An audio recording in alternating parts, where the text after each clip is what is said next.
Our sign language interpreter, none other than Rhoda Nyamai. As always, the hashtag TV47Kenya will be sampling some of your comments as we continue with the broadcast. Now, straight to the stories of the day. Renowned gospel artist and human rights advocate Reuben Kigame has teamed up with the Kenya Human Rights Commission, KHRC, to challenge the Computer Misuse and Cybercrimes Amendment Act 2024 in court.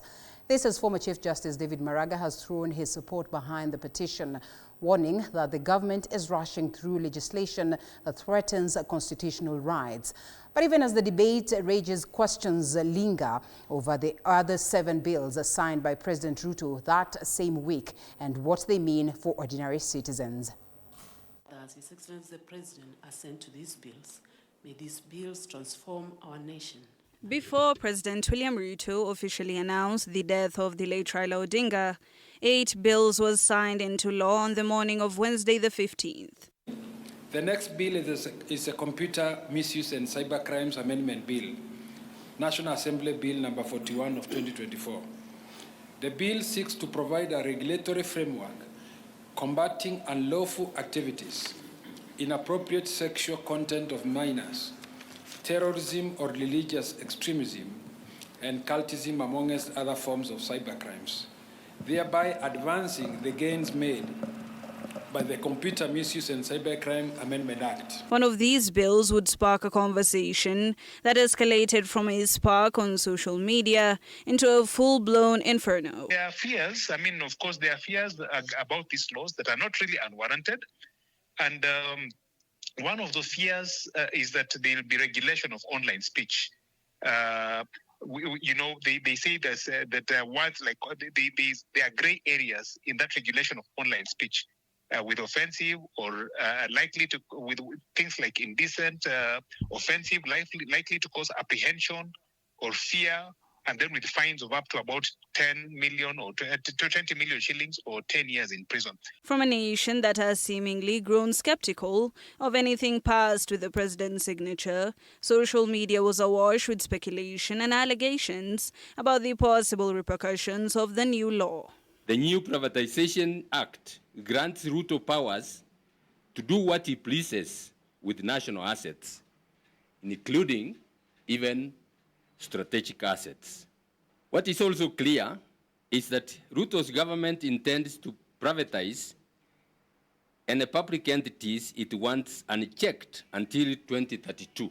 This as former presidential aspirant Reuben Kigame and the Kenya Human Rights Commission have moved to court seeking to nullify the Computer Misuse and Cybercrimes Amendment Act of 2024, a stance supported by former Chief Justice David Maraga.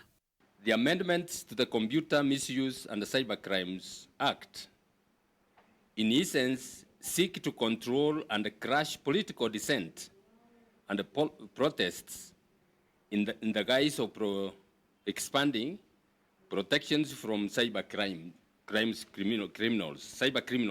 However, the president signed 8 bills that very morning. The National Land Commission Amendment Bill of 2023, the Land Amendment Bill of 2024, the Wildlife Conservation and Management Amendment Bill of 2023, the National Police Service Commission Amendment Bill of 2024, the Air Passenger Service Charge Amendment Bill of 2025, the Virtual Asset Service Providers Bill of 2025, and the 2 most controversial, the Computer Misuse and Cybercrimes Amendment Bill of 2024, and a sore spot for many Kenyans, the Privatization Bill of 2025. These 2, now law, have faced widespread scrutiny and outright rejection. There's also the fear that the law allows the government to block websites and apps linked to harmful content without court approval. And we know that courts are usually the last recourse that citizens have against executive leverage. So if you bypass the courts, then you essentially leave the citizen at the mercy of the government. A law many believe could be used to target ordinary citizens on digital platforms, undermining freedom of speech and expression and silencing dissenters and critics. But we should look at it in a more positive way. We have the 3 arms of government and we have Parliament that can review some of these vague sections of the law. We can take this back to Parliament and have them review some of these vague sections of the law so that we create a balance. Let's not throw out the baby with the bathwater. The truth of the matter is these laws are necessary. Their time has come. These are emerging. We have emerging technologies. We have new things that need to be regulated in a new way. That is the truth of the matter.